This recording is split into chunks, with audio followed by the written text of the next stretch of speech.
Well, still turmoil after what happened. And of course, there's several questions around why it happened and whether it was inspired, dare I say incited, by what happened in the United States and how Donald Trump supporters forced their way into the Capitol building there.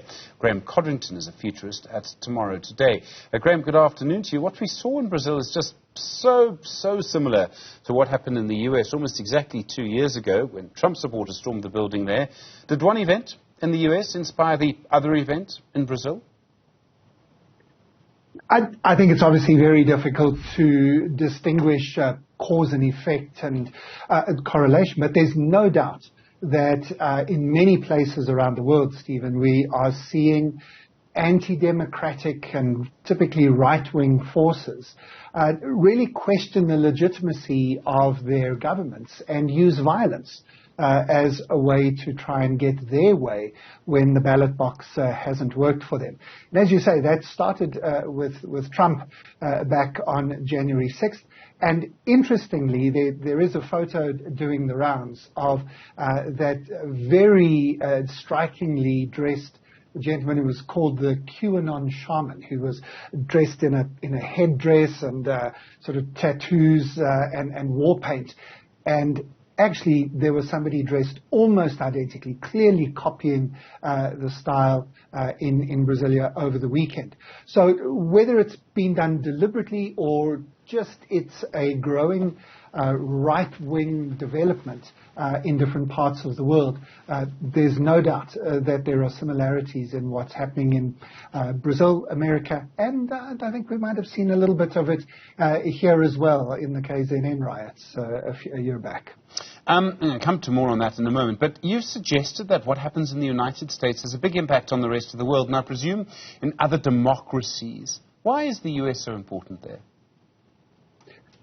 Well, obviously, from a political and economic perspective, America dominates the world. It's the biggest economy in the world, if not the biggest population, obviously the biggest military, and it not just politically and economically, but also culturally, has a huge impact on the world. And as the old saying goes, if America sneezes, the rest of the world gets a cold.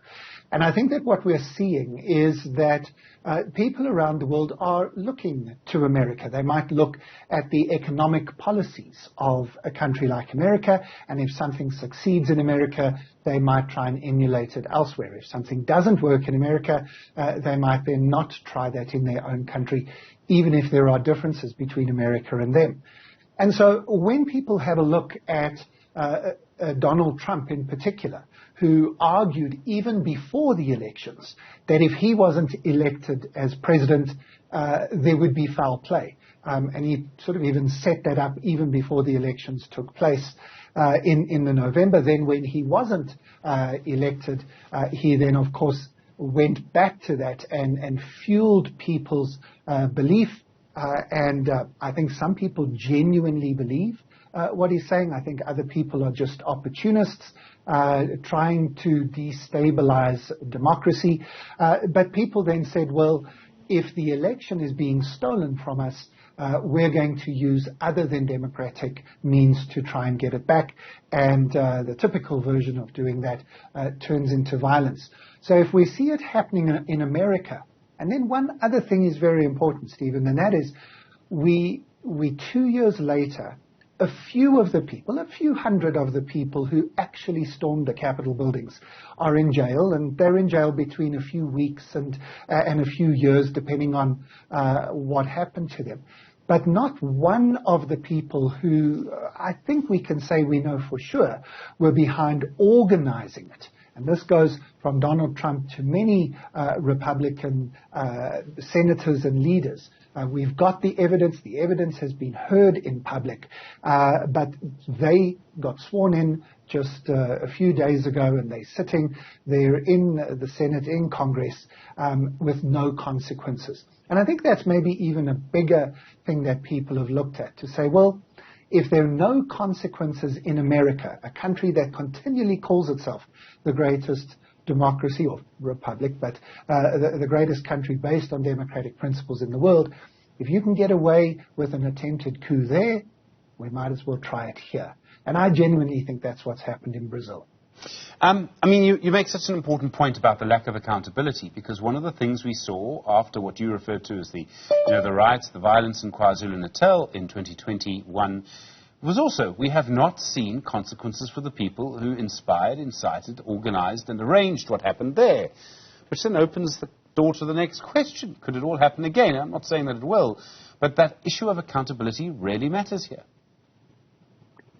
I think when it comes to the use of violence in the democratic process or corruption in governance, if people who are found to have broken the law and used those means to subvert democracy, if we know who they are but there are no consequences for what they've done, lawlessness then follows in society, and people believe that they can get away with it.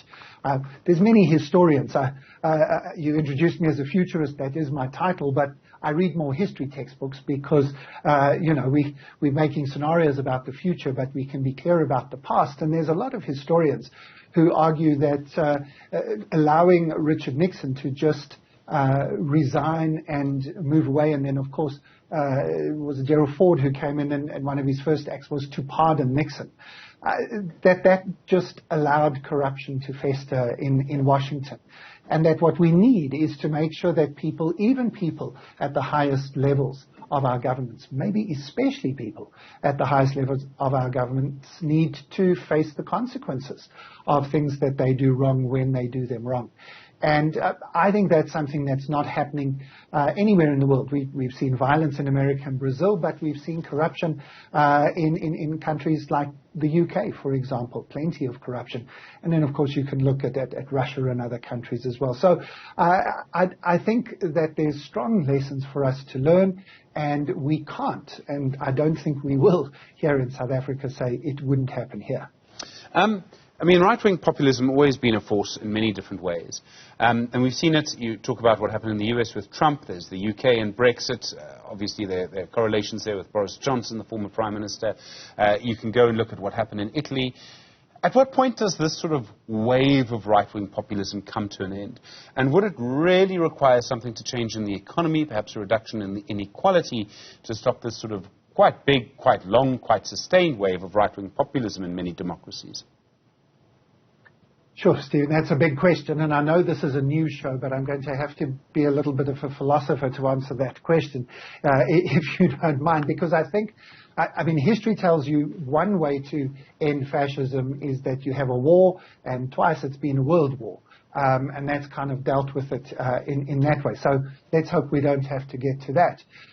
But I think that what's happening at the moment is that the younger generation, whatever labels you prefer, let's call them Gen Y, Gen Z, millennials, whatever labels you like, almost everywhere in the world are moving to the left politically, more progressive, more open to diversity and minorities and things like gay marriage and so on, which the conservatives are worried about. And I think you've got a generation of people in their 50s and 60s, if you're using that language, it's the baby boomers, who realize this, and who realize that we're at this moment in history where if we just allow the democratic and demographic forces to just keep moving on, the world will get more progressive and move more to the left. And when younger people start voting, they typically start to vote for more progressive candidates. And I think that for many people in their 50s and 60s, the Bolsonaros and some older, the Trumps and others, they're seeing this as a bit of a societal last chance saloon, and that they need to get in and establish themselves. People like Mitch McConnell in the United States have said that we need to make sure that we change the rules of the democracy and shift the voting districts in order to make sure that there is never a Democratic candidate in the system again. And that, of course, is not very democratic. So a bit of a philosophical answer, and I'm not trying to make predictions, but that's what I'm seeing, Stephen, that I think that this is something where there's almost, it's not quite the last gasp of an old empire. But that might not be the worst way to characterize the era that we find ourselves in. And our hope, I think, lies with young people and with active citizens who get involved to make a change in their communities.